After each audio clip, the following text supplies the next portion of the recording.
बहू और बेटी समान पारिवारिक कहानी। मैं बहुत थक गई हूँ घर संभालते संभालते। यहाँ मेरी थकान किसी को नज़र नहीं आती। कुछ दिन आराम करना चाहती हूँ। सोच रही हूँ कुछ दिनों के लिए अपने मायके आ जाऊँ। आते हुए अपने बच्चों को भी साथ ले आऊँगी। पार्वती जी ने दूसरी तरफ से कहा, हाँ बेटा, जब तेरी इच्छा हो आ जाना। आखिर ये तेरा भी तो घर है।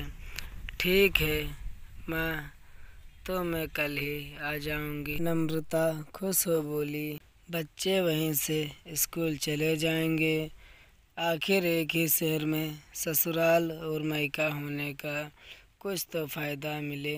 नम्रता ने फ़ोन पर अपनी माँ से कहा, बेटा कल आ जाओ, मैं तुम्हारा इंतज़ार करूँगी। अभी मैं फ़ोन रखती हूँ, मुझे मंदिर भी जाना है। कमला जी ने फ़ोन रख दिया और सीधे किचन में गई। किचन में खाना बना रही बहू से बोली, अरे अनुपमा, सुनो, कल तुम्हारी ननंद आ रही है। आज बाजार जाकर फल सब्जी और मिठाइयाँ लेकर आना। बेचारी मेरी बेटी ससुराल में नौकरों की तरह काम करती है और उस पर कोई ध्यान ही नहीं देता। यहाँ आएगी, कुछ दिन रहेगी तो उसका मन और तबीयत अच्छे रहेंगे। सास के मुंह से ऐसी बातें सुनकर अनुपमा का चेहरा उतर गया। वह मन ही मन सोचने लगी, काश आपको मेरी थकावट भी नज़र आती।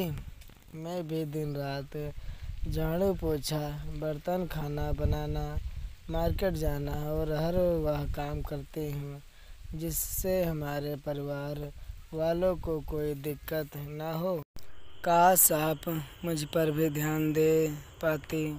आपकी बेटी तो जब मन में आता है तब यहाँ आ जाती है, लेकिन मैं साल में एक बार ही अपनी माँ के पास जाती हूँ। तब भी आपको प्रॉब्लम होती है। मैं भी इंसान हूँ, मेरा भी मन है। मुझे भी लगता है अपने माँ के पास जाकर थोड़ा आराम करूँ, सुख दुख की दो चार बातें करूं, अपना मन हल्का करूं। भगवान, अब तुम ही कुछ करो ताकि मेरी सास की आंखें खुलें और उसे मेरी थकावट भी नज़र आए। शाम तक भगवान ने जैसे अनुपमा की सुन ली और उसकी ननंद का फ़ोन आया। ननंद ने अपनी माँ से कहा कि उसकी सास ने उसे मायके आने के लिए मना कर दिया है, इसलिए इस बार वो नहीं आ सकती। पार्वती जी बोली, ऐसे कैसे मना कर दिया?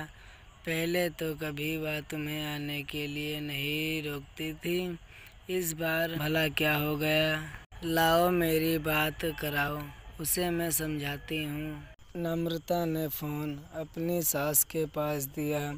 पार्वती जी ने कहा, नमस्कार समधन जी, आपसे कुछ कहना था। समधन जी ने कहा, कहिए। दरअसल नम्रता कल त्योहार है। नम्रता की सास ने कहा, देखिए समधन जी, आपकी बेटी को इस बात के लिए हमने उसे कभी नहीं रोका और इस बात से हमें कोई प्रॉब्लम है भी नहीं। कुछ दिनों पहले मैं अपने रिश्तेदार के साथ में गई थी। वहाँ आपकी बहू अनुपमा की माताजी से मिलने का मौका मिला।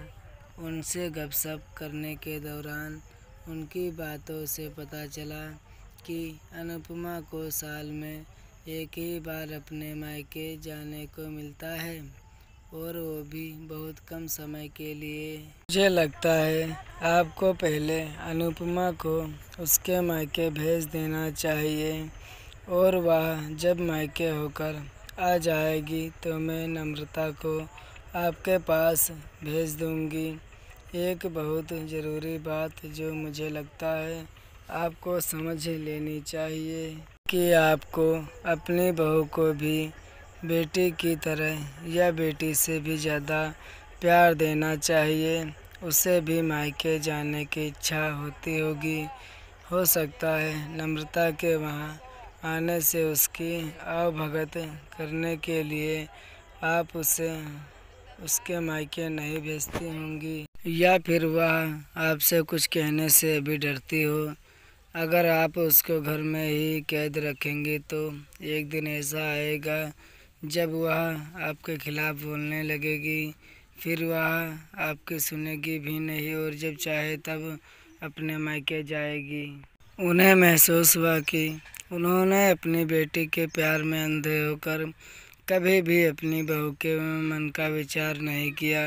उन्होंने हमेशा ही अपनी बेटी को अपने बहू से ऊपर रखा।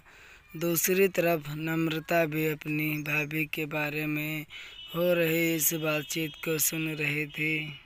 उसने भी महसूस किया कि वह कभी भी अपनी भाभी के साथ ठीक से बात नहीं करती और जब जब वह अपने मायके जाती है तो भाभी थोड़ी उदास रहती हैं।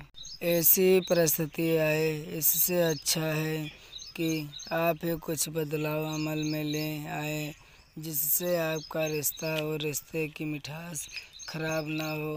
पार्वती को अपने समधन के हर एक शब्द में सच्चाई नजर आई। पार्वती जी ने अपनी बहू को बुलाया और उससे कहा कि अनुपमा कुछ दिनों के लिए नम्रता नहीं आने वाली है, इसलिए पहले तुम अपने मायके होकर आओ। यह सुनते ही अनुपमा का चेहरा खिल गया, क्योंकि यह पहली बार था जब उसकी सास ने सामने से उसे अपने मायके जाने के लिए कहा था।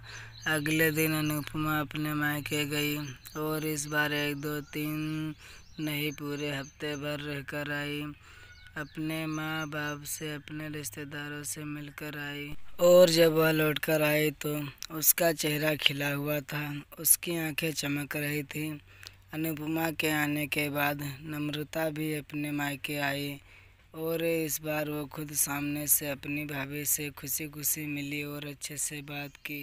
नम्रता ने अपनी माँ से बात करके उन्हें भी अच्छे से समझने में मदद की कि वह कहीं न कहीं अनुपमा के साथ गलत व्यवहार कर रहे थे। दूसरी तरफ अनुपमा अपने ससुराल वालों के बदले रवैया से बहुत खुश थी। अब वह खुशी खुशी सबका ध्यान रखती और हर काम प्यार से करती। वह ध्यान रखती कि कोई भी ऐसी बात या काम ना करे जिससे घर में तनाव का माहौल पैदा हो। पार्वती जी अपनी बहू को खुद ही समय समय पर मायके भेज दिया करती। एक छोटे से बदलाव ने सास बहू और भाभी ननंद के बीच की कड़वाहट को दूर कर दिया और रिश्तों को और भी ज़्यादा मीठा और मजबूत कर दिया। अगर आपको हमारी वीडियो अच्छी लगी हो तो वीडियो को लाइक करें और दोस्तों के साथ में शेयर करें। ऐसे ही और वीडियो देखने के लिए चैनल को सब्सक्राइब करें।